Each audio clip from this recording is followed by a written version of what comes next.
So a really difficult and long season has finally come to an end for the 4 Welsh regions. So in this one, I just wanted to give an overview of how their season went, where they're going, and will there be improvement next year, or is there further to fall? My name's Christian and this is the Welsh Sports Podcast. So the league season is mercifully over for the Welsh regions now, and it's safe to say that that was probably one of the most disappointing seasons in recent history, with Wales not performing and just the regions being so poor generally across the board. The Ospreys were the only ones who really sort of were competing to get anywhere near that top 8, which they actually managed to do against all odds on the last day of the season. They needed a lot of stuff to go for them, but their grit and determination throughout the season paid off, and in the end they got into the knockout stages, unfortunately getting Munstered by Munster out in Ireland. So what I'm going to do though, I'm going to start with the Dragons and talk about them first and work my way through the teams. So the Dragons had one of their most disappointing ever seasons. I think this was their worst ever points tally since the regions had been in this type of league setup. So they finished 15th with 16 points and only 3 wins. Now, the troubles have been sort of a little bit across the board for the Dragons. The defence has been probably their biggest issue, and they haven't had a defence coach all year, which, you know, it just shows it's mental, and how they haven't managed to get anyone in, or haven't been able to afford to get anyone in to give them a hand.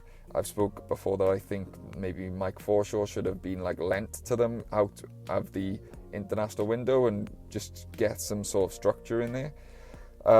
Also on top of that, they've really struggled at the scrum. It's been an Achilles heel for them all season. They've not managed to find any scrummages.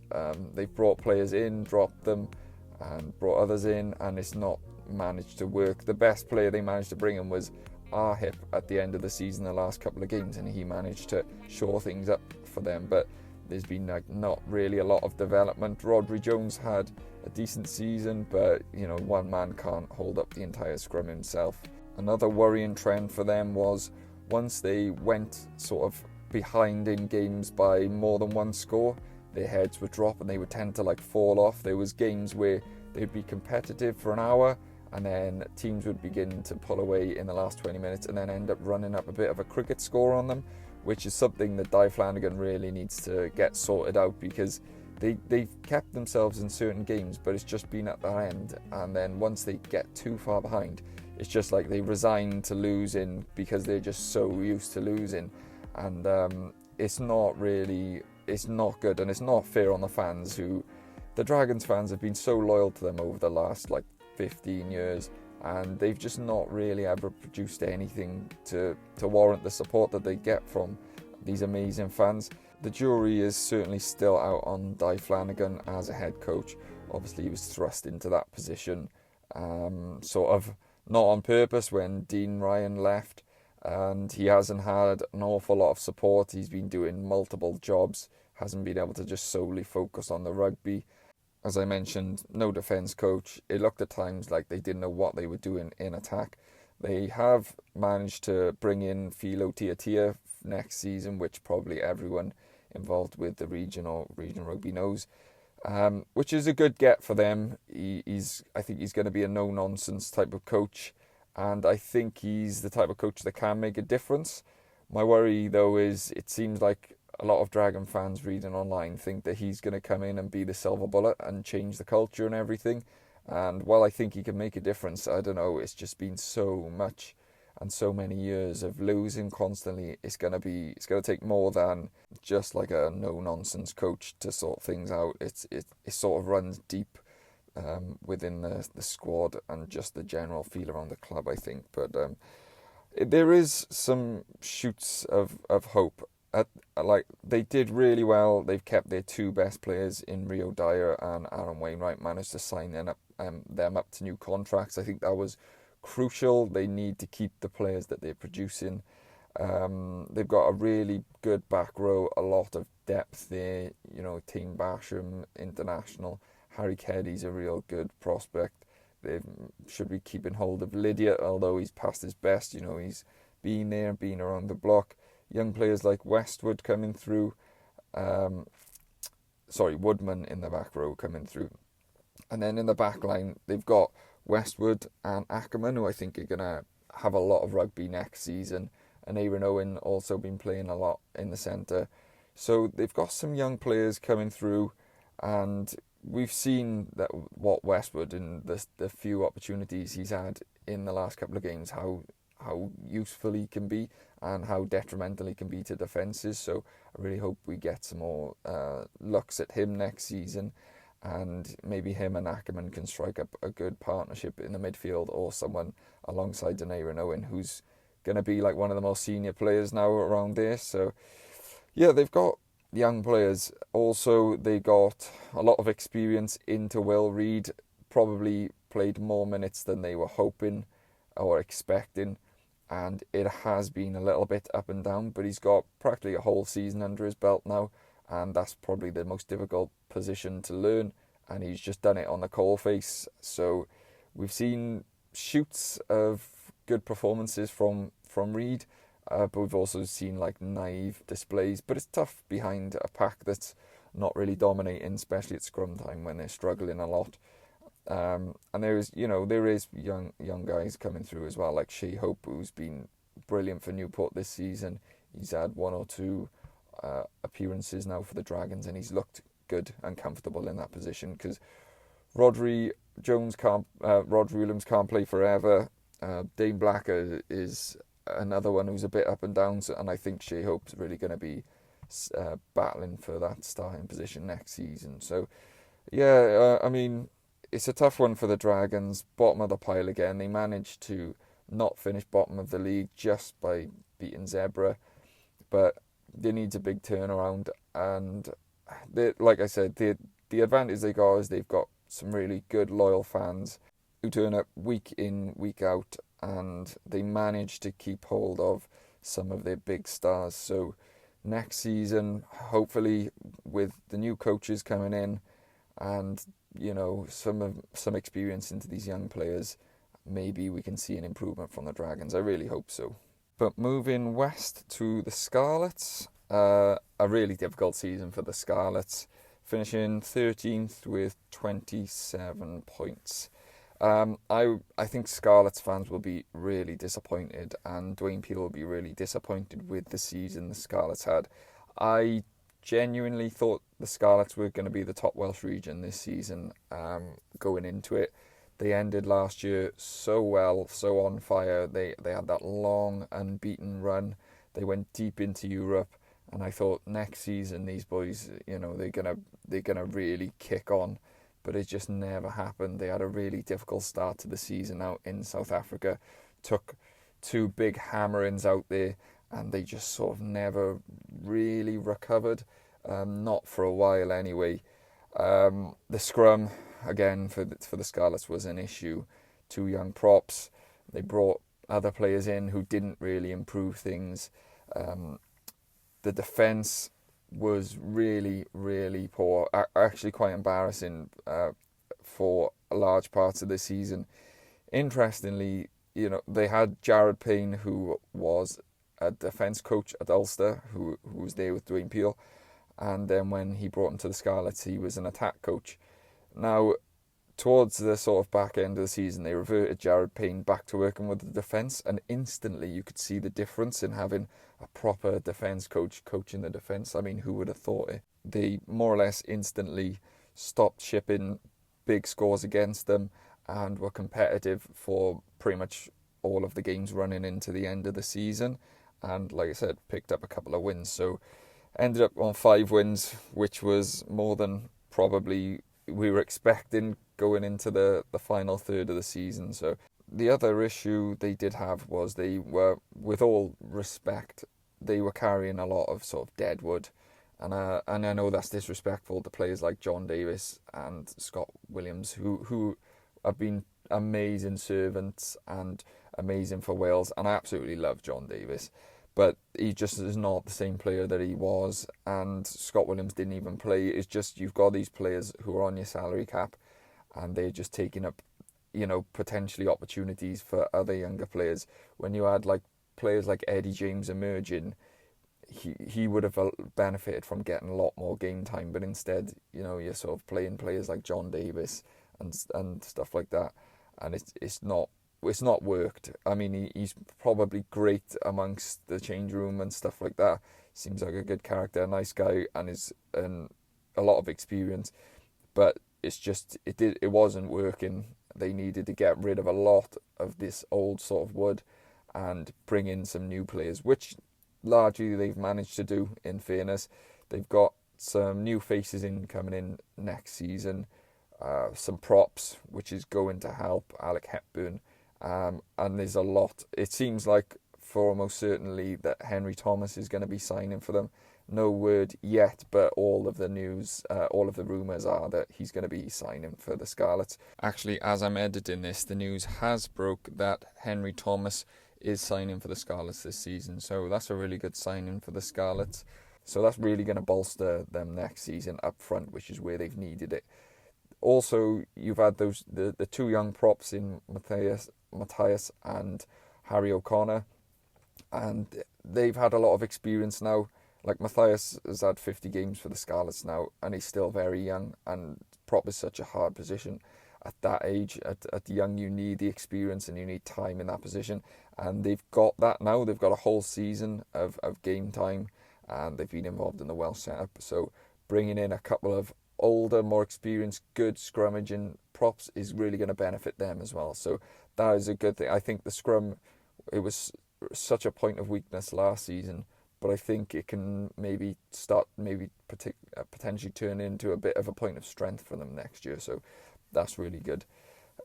Some good young finds. Eddie James is someone who I've spoken about loads because I think he's amazing. I think he is really going to be a top class international, and I think another next season he's going to get a lot more game time, and he's going to end up in being involved heavily for Wales. I think he's the type of 12 that we don't have, and we need a big, strong ball carrier, but who can also play a bit, which is exactly what you want in that position. I would have liked to have seen Archie Hughes get some more time on the pitch, but with Kieran Hardy leaving, he is going to get that next season. Also, apparently they wanted to keep Archie Hughes and Charlie Titcombe together as a pairing, so they were using them at the Premiership level, which makes sense. I'm happy, you can see the plan in there. It would have been useful for him to get more regional experience, but building up a partnership with an outside half who's going to be around, a young guy as well next year, I can understand that, and it's going to be some backup to Costello and Ioan Lloyd, whatever's going on with him. I don't know where they see Ioan Lloyd, whether they do still see him as a potential outside half or if he's a fullback or something like that. I'm not really sure. I'm a bit disappointed that Ioan Lloyd went to the Scarlets because he's just never going to get in front of Costello. Unfortunately, I don't think.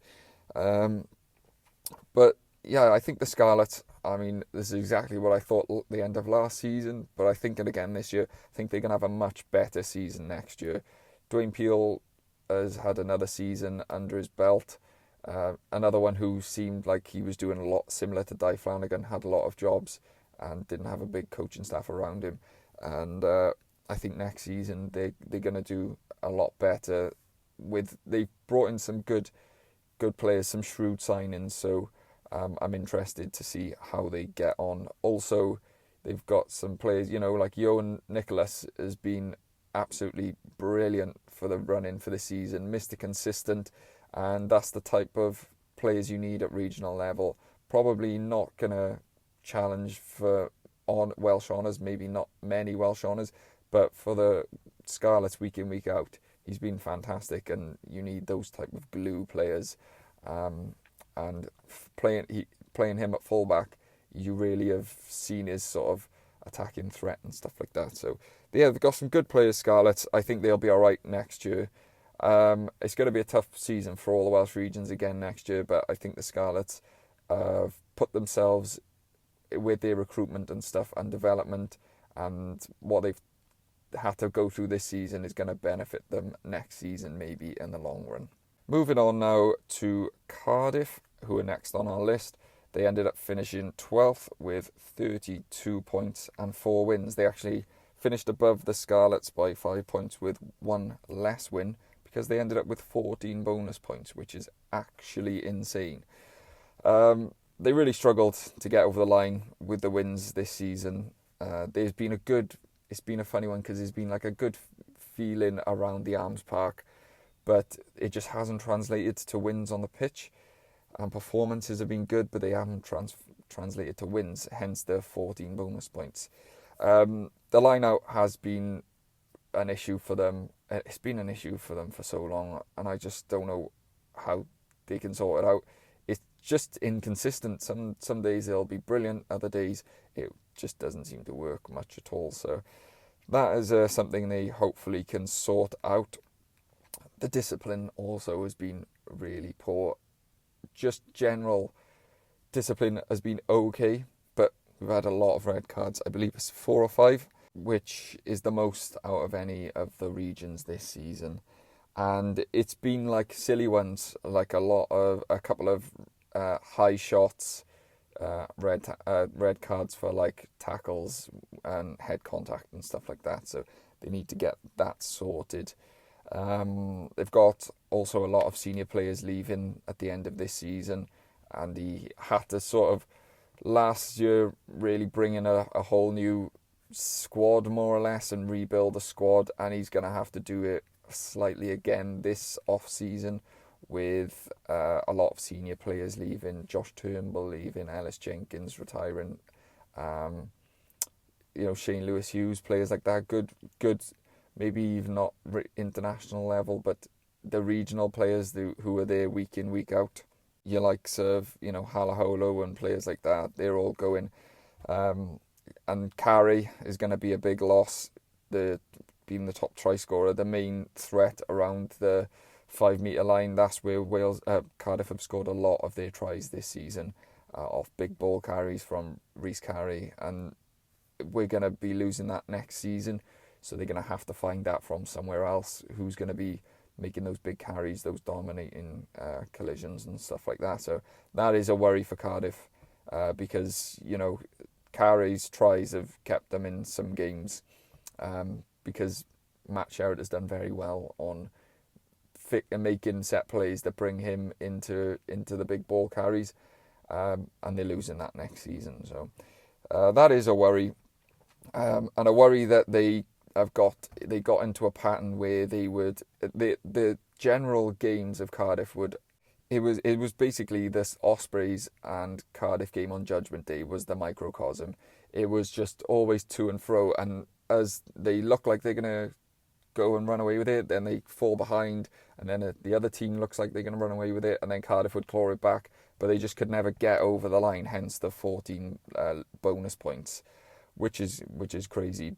But it's certainly something that Matt Sherratt needs to try and get on top of next season, and we need to start converting some of these games into wins, because at the moment, like I said, there's a very good feel-good factor in Cardiff. The Arms Park has been packed out for a lot of games, but that won't last forever. The feel-good factor won't last forever if you're not winning games.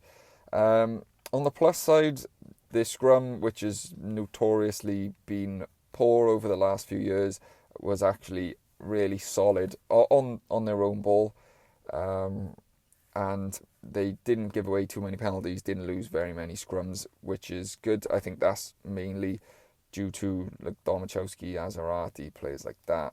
Rhys Littrick, who they brought in, has been good, and Carey has actually improved in that area. So he had a really good season, Carey, you have to say, and he just couldn't get into the Welsh squad. So that's another one for Gatland that has been talked around a lot, obviously.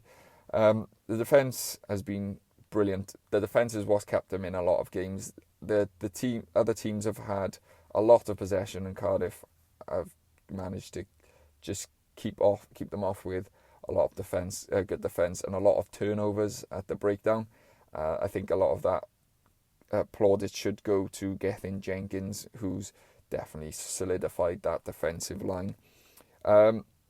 They have got, I think they've got a really good coaching team. Matt Sherratt, I think, is a real good coach. I'm surprised he didn't have a a head coach job before Cardiff. They are losing Richie Reese, which is going to be a big loss for them. But Gethin Jenkins now has gone from part-time to full-time, so that's going to hopefully, again, shore up the defence. A young team, lots of young players. We've seen a lot of them involved with Wales. You know, your likes of Alex Mann, Mackenzie Martin, Cam Winnett. They've all been brilliant. Mason Grady. So there's a lot of experience has been gained by these players this year now, and next year hopefully they'll kick on. The good thing is they're not far away. Like I said, 14 bonus points just shows how close they are to just getting the win, and it's one score where they've beat losing games by, and just a few extra sort of tweaks and an extra bit of luck, and it'll be enough to get over the line. But they are going to need to replace, some of these retiring players, Turnbull and stuff like that. So it's a lot of work to do for Matt Sherratt in the off season. Another thing that does worry me for Cardiff is they're losing a lot of players to Wales at the moment, which is obviously great, and it represents how players are performing at regional level. But it's going to put a lot of pressure on the squad, and like I said, with likes of players like Lewis Hughes and Halo Holo leaving, you're going to have to bring people in to replace these guys. So it'll be interesting to see what they do next season. But Callum Sheedy coming next year, which I'm excited to see, and De Beer has been fantastic. So it's going to be a good battle, and good for Wales, definitely. But finally, we come to the top performing region this year, and that is the Ospreys. The Ospreys have basically been the only team that's really flown the flag in regards to, challenging into the playoffs of the URC, having a little bit of a run in Europe. The Ospreys were the only ones that really did that. They ended up finishing 8th with 10 wins. So they pretty much double everyone else, which is crazy when you think about it. I think a lot of the credit has to go to Toby Booth. I think he's a fantastic coach, and I think he's been the main reason why they've managed to keep things going the way they have this season. They've got a good core of players. They've got a good mix of experience and of youth. And you kind of get the feeling that there's a little bit of a siege mentality there, with the way that I think some players have been overlooked by Warren Gatland and Wales. And I think the fact that they've been probably the best, they have been the best performing region, and they haven't maybe had the recognition they deserve on the international stage, I think it's created a bit of a sort of an atmosphere of togetherness, us against the world sort of thing. I mean, you look at players like Nicky Smith, who's, unfortunately for them, leaving this year is going to be a big loss. But, the likes of him, Morgan Morris, James Ratty has deserved probably a call-up for Wales. Kieran Williams, and these players haven't really had a shot. And I think it's probably made Toby Booth's job a bit easier, because they've had players who are performing to the international standards and not getting taken away, and then he gets to keep those players. Also, they had you have to take your hat off to their character, because they had a real period in the middle of the season where they lost a lot of back rowers, and they were sort of mixing and matching, and they came through it, and they were still winning games and stuff like that. They had big performances out in South Africa, in the Challenge Cup, and big performances at home and stuff. So they've had a really good season. This squad and Toby Booth should be very proud of what they managed to do this season. You would have probably not said that any of the Welsh teams would be getting in the top 8. And yes, they had some results go their way and things like that, but ultimately they put themselves in a position where they were in the chance for these things to happen to them. So they did a really good job, and then I think they just sort of run out of steam against Munster with the come down of actually getting into the last 8, and they just they didn't really ever get going out in Munster. But they've got some quality players, some real good depth they've managed to build now, and some good character in the team. They've got some young boys that are coming through. Dan Edwards has been very impressive this season, and the more and more games he gets, he's looking better and better. I think Ruben Morgan-Williams has been behind after Thomas Williams, their standout Welsh scrum half, and I'm amazed that he's not in the Welsh squad at the moment. Then you've got like sort of younger players, Lewis Lloyd coming through, Rhys Henry, who's been impressive behind Tom Botha, and Harry Deeves, who's been impressive whenever he's put his yellow scrum cap on. And I think there's just a lot of things to be positive at the Ospreys. There's obviously the issues with the stadium. They're not getting the attendances which they sort of need, which I find a bit mad, because they've started, particularly the last few weeks, playing quite an exciting brand of rugby where they've been trying to score tries and stuff, but they just can't seem to get people into the Swansea.com, and they are now obviously leaving, so it'll be interesting to see where they go. But them not owning the stadium is probably the only negative you can really say about them. They keep in a large portion of the squad that did so well for them this year, and they've managed to keep players like Jack Morgan and Dewi Lake and stuff like that. So, you know, they've kept their top quality guys. They are losing Nicky Smith, who is going to be a loss, but they still got Gareth Thomas, and they built depth through the season in those positions. So, they've done a really good job, and in fairness, they've flown the flag for Wales and saved a little bit of the regional rugby blushes, because not getting anyone into the playoffs would have been embarrassing for Wales, and having teams that are just not winning games very often is embarrassing, and the Ospreys are the team that has been keeping a consistency and managing to win games. So I think as long as they can keep hold of Toby Booth and he can keep that main core together, I mean, you look at Tipperick, how he's been playing this season, and he could definitely still be playing for Wales if he wanted to. But if they can keep those cores together and keep moving forward and keep that feel-good sort of atmosphere and siege mentality at the Ospreys, I think they can have another positive season next season. Maybe have a bit of a run in the Cup. And I think they've got an opportunity to again be challenging for the playoffs. But as a whole, I think though it's going to be next season now, there could potentially be some improvement, but we should sort of temper our expectations and understand that there's a good chance it's going to be a very similar season to what we've seen this year.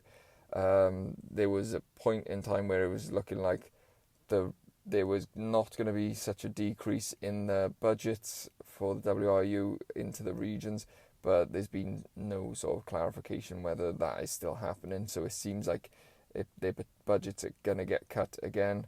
So it's not looking good, and we're in the danger of becoming into this almost self-fulfilling prophecy where we continue to underfund the game and we continue to perform poorly on the regional stage and in the league and in cups, which means we don't bring fans into the stadium, we don't get any prize money, and then the funds don't come from anywhere. And we got to be very careful that we don't get into this cycle. I'm not sure what the WRU are going to do about it, but something has to be done. It'll be interesting to see what comes out with this review, but I don't think it's going to be anything that's going to really be enlightening unless they decide they're going to start pulling money from elsewhere within their budget and giving it to the regions, which was what really needs to happen. I don't see there being anything really that they can come up with or any ideas what they can do. I don't think they're going to cut the region. I think they may be trying to test the waters and see about cutting a region, but I don't see how they can, because they're all private entities and they would end up in like a court battle or something like that. And it seems like the WRU are hoping that one of them are going to go bust, and then they only need to fund 3. But I just think that is a high road to nothing, because if one of the regions goes, there's no way other supporters really are going to go and start supporting the other club. So I don't really know what's going to happen. But thank you for watching me over the season, and I'll see you on the next one where we look at the summer tours.